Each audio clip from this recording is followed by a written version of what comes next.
off, I'm going to go ahead and thank everyone for coming out. Attendance was a little lighter than we expected, most likely because of the rain. That's perfectly fine. And so, Sanctified Survival dedicated to preparedness. This goes with like prepping, like food storage, water storage, wilderness, survival, stuff like that. We are a biblical-based company. We also work alongside Just Desserts. I actually am the IT director of Just Desserts. So with any survivors that want to go into the IT field, I'll go ahead and train them. And so with that, as Jen was saying, we're going to go over the social media aspect and more so the IT aspect on how we can protect our children primarily from predators online.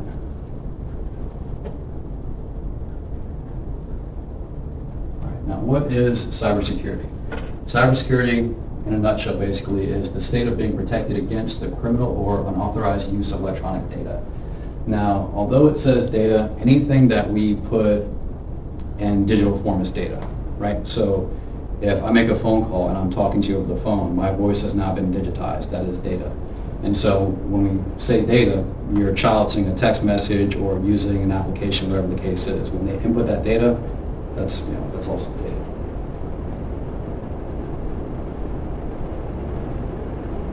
All right. Now, why is cybersecurity important? As we say here, just as locks on our door keep criminals out of our home, proper cybersecurity practices keep criminals out of our devices, accounts, and more importantly, from our children. Now, okay, so all these here are the most common applications used by predators online.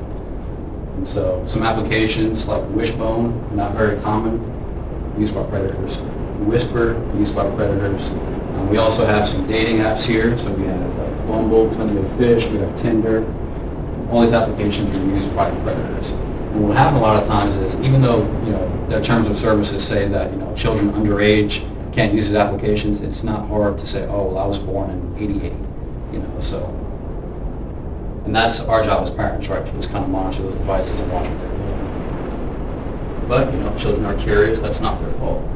And that's one thing to know. None of this is the children's fault. None of this is the parents' fault. This falls on the predators, and that's why we do our best to try and fight against them. And so here we have the most common social media apps used by children and by predators. Now we have Snapchat, Pinterest, TikTok, Discord, Kik, YouTube, Twitter, WhatsApp, Instagram, Facebook, and Facebook Messenger. And if we look at the predator here, they use Omegle, Hoop, TikTok, Tinder, Kik, Ask FM, Instagram, WhatsApp, Whisper, and Snapchat. Now, I will say someone very close to me who is a minor was actually a victim of a predator via Omegle. And so just to show that, even though it's not in the top 10, we can still have victims from applications that aren't widely used. I used to work in IT, and Omegle, Whisper, I don't even know what those are. Yeah, I had to. So when I did hours and hours of research for this. There's a lot of applications that I've never heard of before, and I'm just like, whoa, because I didn't. Like you said, Whisper, I'd never heard of it. Whisper is commonly used by predators. I mean, as you see, it's like top 10, right?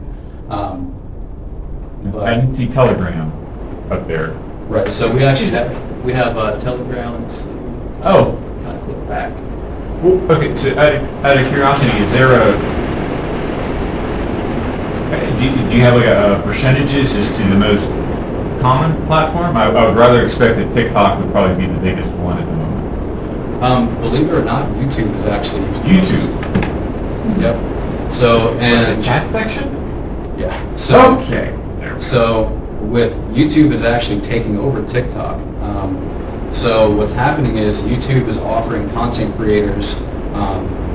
They're offering a better split than TikTok is for creators, and so kids, TikTok, they're watching the creators, right? Mm-hmm. And so as the creators migrate over to YouTube, so will our kids. And so that's what TikTok for. But yeah, YouTube is definitely used the most. Okay, so we have device management here. Now all these devices, I need to keep this piece of scrap paper. This is going to be from gaming consoles, laptops, cell phones, tablets, smartwatches, and desktops. So one thing we have to keep in mind is, when we talk about our kids being, victims of online predators, we think of things like computers, right, or cell phones, or even tablets. We don't really think of gaming consoles very much, or smartwatches. But these are all things that we have to look out for. We have to monitor these devices. We can search the messages, we can look at the history of all that good stuff. And this here, these are what we call masking apps or camouflage apps. You may have heard of these before. So the purpose of them is to camouflage apps to hide data in plain sight. This includes pictures, videos, messages, phone call logs, and more. And so these here, looking through, these are just some names of some common applications, right? Now these downloads that you see here, it's not that secret calculator lock vault has 152 million downloads, but there's so many applications that are like this that have this amount of downloads. And so, granted, this is also for adults as well, right? So it's not just children that are downloading these things, but the purpose of downloading these things is to hide something you don't want someone else to see. And so we have flashlight lockers, 5 million downloads, clock timer vault lockers, 13 million, audio manager, 50 million, calculator, 152 million, and dialer locks, 7 million. And the thing to note is, as you can see here by these icons, they're kind of peeled back, but they don't look like that on the actual icon itself on your mobile device. It's the actual, flashlight icon or a clock icon. So to the naked eye, you wouldn't be able to tell. So okay. So it's a benign looking icon that you would associate with a normal phone app, Exactly. but it's actually covering up an app, or it's just the face of an app that is actually like a photo sharing or other messaging. Exactly. Okay. So, like with Audio Manager, if you were to open this application, when you open it, and with all these applications, they look perfectly normal, right? Oh, okay, I can adjust my system volume, my media volume, phone call. But with Audio Manager, if you hold the top of the screen, pop-up appears with a passcode. You enter that passcode, and then you actually get into the real application, and you can access all those files. Yeah. And so all that stuff is hidden in plain sight. It's something to look out for. So that's what the criminal is using to hide the fact that these things are on their phone? Criminals will use these, children will use these. So say for instance, if a child is talking to a predator, predator says, we want pictures of body, whatever the case is. Okay. Or the predator is sending pictures to the child, and the child is holding them there. So anything the child wouldn't want us to see, they're likely going to be here. So that's why a lot of the people that try to befriend me in general, like ask you to go to like this Google account thing. That's one thing too. So because they want to message you through that rather than. Right. So on dating sites, a lot of people will, a lot of scammers will have you download applications such as like Google Hangouts, whatever the case may be. They'll have you download an application that's not very secure, that has vulnerabilities, and then from there they can get your IP address, they can gather information from you. They're basically doing like phishing attacks. Right. And someone close to me was actually a victim of a phishing attack and got thousands of dollars stolen from them. But we can do something like that later on. Okay, and then we're going to go to securing and monitoring our devices. It's the same device that we had on the screen previously. Look here. Wait, What's that? jumping back to masking apps, is there like a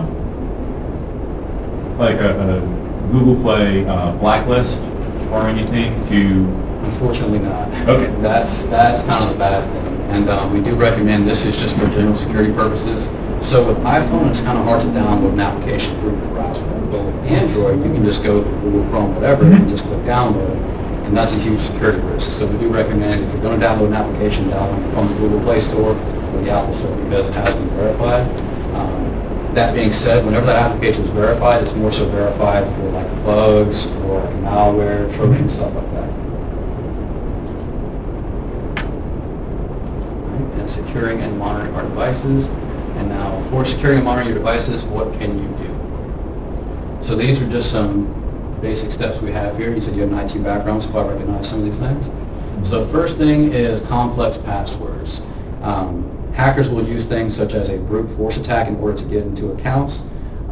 With the pipeline, Colonial Pipeline, when it got hacked, They actually hacked the VPN, they brute forced the password and got to that password. Updating your password every 3 to 6 months. That's something else that's extremely important. Just for the sake of, complex passwords just isn't enough, because eventually those password crackers will get that password. It just takes a matter of time. That's really all it is. And so that's why we change our passwords every 3 to 6 months to kind of mitigate that risk. Signing out of our devices. So whenever we use a device, make sure we sign out of our devices. So let's say, for instance, if we're at home with our child, or let's say we have guests in our home, right? We're on our computer in the living room, dining room area, whatever the case may be, in our office. Once we leave that device, we need to sign out of that device. Myself, I work in IT. When we're in the office, whenever we leave our computers, we sign out of our computers. Everyone around us is authorized to view the data, but we still sign out because it's still a good security practice. Now, biometric authentication. This includes voice, eyes, face, fingers. Biometric authentication, I actually do recommend that over a password, just because it's a little harder to take your fingerprint than it is to guess a password.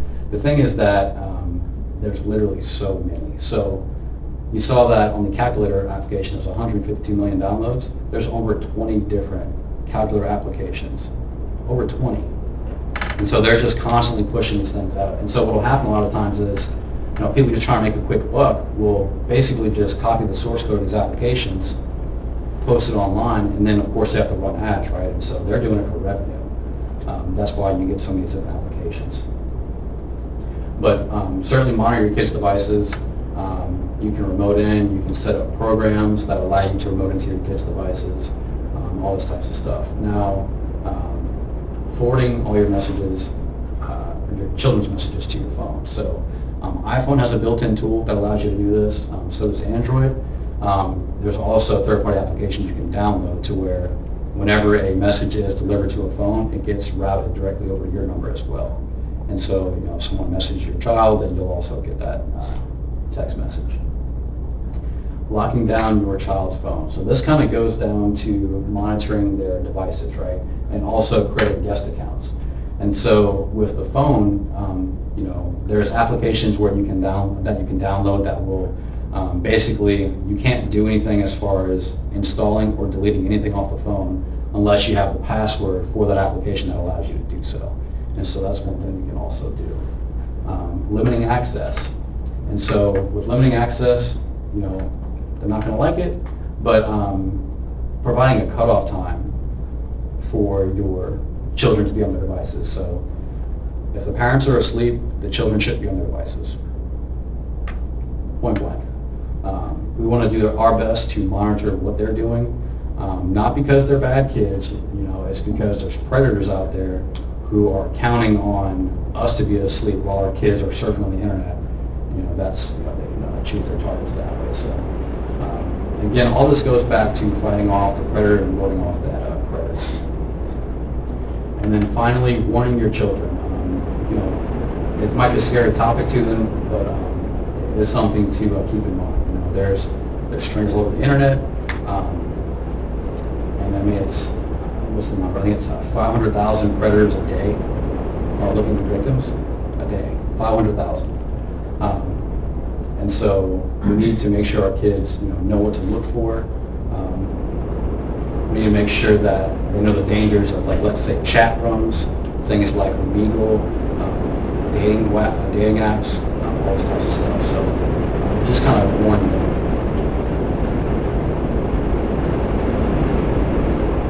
All right, and what not to do. We're going to go through this list. Some of the stuff is pretty obvious. Some of it's not too obvious, so we're going to go ahead and run through here pretty quick. So using easy to guess passwords, of course we know not to do that. So if I know someone is using a certain criteria for their password, that's what I'm building my password cracker off of. And so what a hacker could do is they could just say, oh, well, what's the criteria for a password manager via iPhone, via Android, Google Chrome, Microsoft Edge, Mozilla, DuckDuckGo, Brave, all this different stuff, right? And so that's why I don't recommend using them very often, just because hackers also have access to those tools and they can kind of build their tools against you. Let's clicking suspicious links, emails, and text. And I'm glad you mentioned what you mentioned earlier. Even if you expect an email, be careful. And I mean, that's kind of the scary thing, because you can have, hackers can spoof basically as one of your friends and send you an email. You can just, I heard from them a while, or I was expecting this, whatever the case is, and you click on it, and then, oh no, I'm missing $1,000 from my account. And so one thing is, especially if you receive an email or a text from a friend and it's out of nowhere, do some due diligence. Go ahead and give them a call. Be like, hey, did you send me this message? Blah, blah, blah. Especially if it's a link. If it's a link, please. Reach out to them and just make sure that they did send you that. And if you don't recognize, especially if it's like a hyperlink, if it's like a shortened down link, don't click it. So hyperlinks, I'm sure you're familiar with hyperlinks. Mm-hmm. Yeah, so hyperlinks are basically just like shortened down links. You'll be able to recognize them. bit.ly format. That's what I use. Yeah. Now, click on website ads pop-ups. Now, as I said, so if you're browsing on the internet and you go to close out an application, even if you click the X to close it out, on the back end, it can still download a program without your browser even notifying you you're getting a program downloaded on your computer. And so if you're at a website that has a bunch of ads on it, my best advice, honestly, is to go to a different website. Sometimes, so say for instance, we're browsing the internet, right? We have ads pop up here. Sometimes you can click on a blank spot on the background and those ads will go away. But if you have a bunch of ads on your computer when you're browsing the website, just get off the website. Installing applications from untrusted sources. We also discussed this earlier. And so if you're using an Android, it allows you to install applications from the browser, not the Google Play Store. And so if we're using Android, Google Play Store. If we're using iPhone and iOS, it's going to be Apple Store.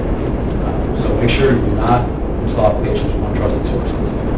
And what happens is, whenever you install them from your browser, what that means is, so whenever an application is on the Google Play Store or the Apple Store, it's being verified to be secure. Now, of course, there are some that slip through the cracks, but that's your best bet when it comes to securing an application.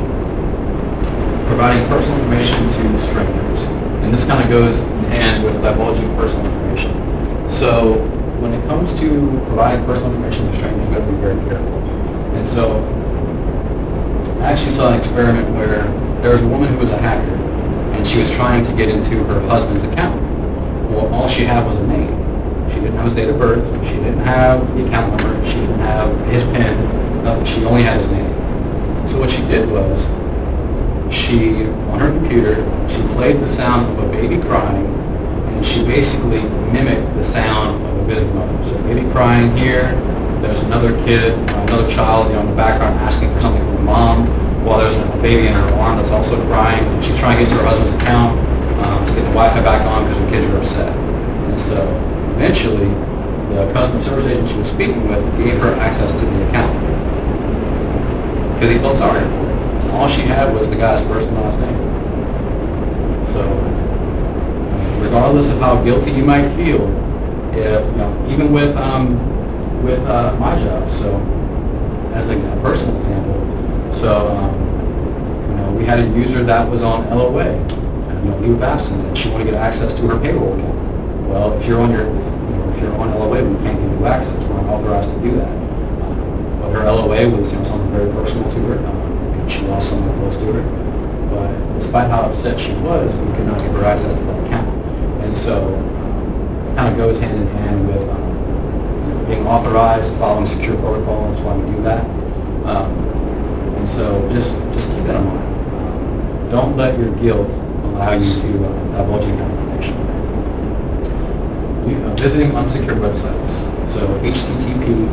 I'm not going to get into what it stands for. I'm sure you know. So whenever we visit a website, the address will either have HTTP, which nowadays you usually get a warning that it's not secure, not to visit, not to browse it. All the data that's on that website can be seen. And so instead of using HTTP, a lot of websites nowadays will use HTTPS. And so all you have to remember is the S stands for secure. That's it. So if you see a website, if you see a link, knowledge. You have to be a pretty bad hacker to send me a website link that was HTTP, but even still, if you see a link that says HTTP, don't click on it. If someone says, hey, go to this website, http:// whatever, don't go on it. Make sure it has HTTPS in that link. Passively enabling Bluetooth and your location. And so this goes with bluejacking, if you're familiar. No, that's a new one on me. But So- I'm presuming they're trying to look for anybody who's got an open scan on their Yep. Bluetooth Bingo. and then trying to pair that way. The scary thing about bluejacking nowadays is that someone can bluejack your car. It's because what's happening is that device is emitting a signal, right? It's emitting a Bluetooth signal. Someone can literally get into your vehicle via Bluetooth. And depending on what protocols are in place, depending on what kind of separation or compartmentalization your vehicle has, someone can move from there to different parts of your vehicle, like the big Target hack. I don't know if you remember that or not. So I should have threw that in here. But I want to say it was like 40-something million people had their credit card information compromised. And That, okay. yeah. And I so, thought you were talking about like something like a parking lot with bluejacking cars. no. I'm sorry. You just So- totally threw me off. Okay. So what happened with Target is, there's something that companies do called security posturing, meaning that they run through their security protocols, they run through all their guidelines, they're training for their users. Okay, this is good, that's perfectly fine. Well, what they missed was there's something called operational technology, OP. And so what that is like, let's say a sprinkler, right? The sprinkler system, that's considered operational technology. The bunkers in the store that hold our frozen food, that's considered operational technology. Well, Target had basically left their OT, I said OP, sorry about that, OT out to a third party. Well, they did not do very good security posturing, and someone hacked into their company, then went into Target's sprinkler system, and then from there moved laterally until they got to a computer that had access to the registers. And then from there, either be a keylogger, key scanner, whatever they use, but they got all that information. So that's something to look out for. And again, Bluetooth of vehicles. So depending on what your vehicle is using, they can kind of poke around in there. And with your location.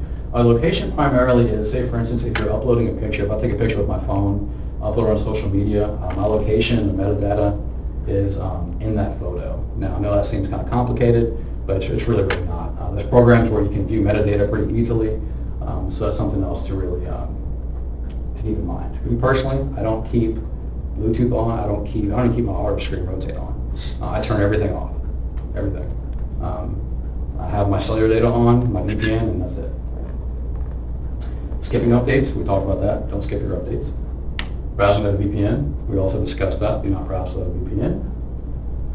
Not creating backups. A lot of times your systems will create backups for you. Backups, and this kind of goes hand in hand with like ransomware attacks.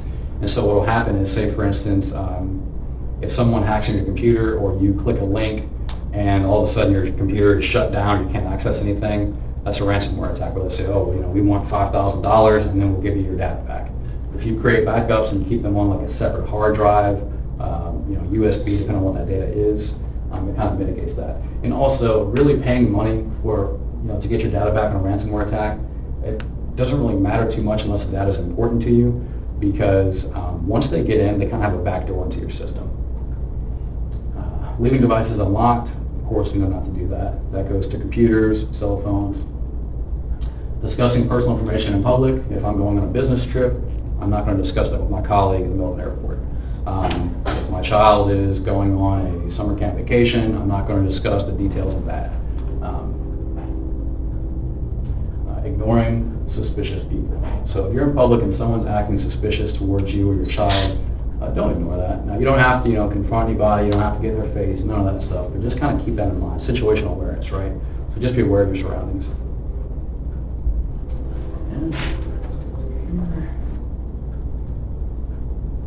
And we have some statistics here.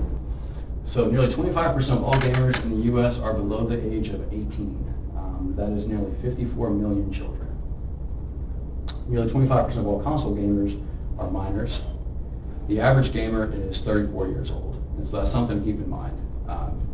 So if our 12, 13-year-old is playing on console, and this also goes for, this is mobile gaming, this is laptop, desktop, console. The average gamer across the U.S. is 34 years old. And so your child's more than likely to be playing with a 34-year-old than someone their age. Children as young as 3 years old either have access to or own a mobile device. That is absolutely insane to me. When I was 3, I couldn't even tell you. When I was 7, I was playing outside in the dirt. So 3-year-olds having mobile devices nowadays is absolutely insane. 70% of all children use a mobile device first to go online. And so this is going to be our first, that's basically what we want to protect first. That's what we want to prioritize first. So if we have a laptop, desktop, gaming system, a console, or a mobile device, we want to focus on that mobile device first. Right. 84% of children between ages 3 to 17 access social media regularly. Again, that is absolutely insane to me, but it does happen, and it's something to keep in mind. In the last 2 years, sex crimes against children have more than doubled. So when COVID hit, this is from when COVID hit, everyone had to go indoors, stay inside. Well, a lot of harassment happened. A lot of predators were also indoors. They're going to be using technology anyways, right? And so that's the easiest way they can get to our kids, from mobile devices, from video games. And so all that did, as far as, it pretty much helped the predators, right? Because now there's more kids online. And so that really it hasn't really slowed down at all. And predators often stalk games like Roblox, Minecraft, and Fortnite looking for minors. So Roblox is such a big game now. It's actually, the stock for Roblox is worth more than Marvel Studios. Roblox is worth more than Marvel Studios. And so that kind of gives you an idea of how many kids actually play Roblox. It's actually insane. But you can message on there, all kinds of stuff. They're looking wherever they can, right? But Fortnite is certainly a very popular video game, as well as Roblox and Minecraft.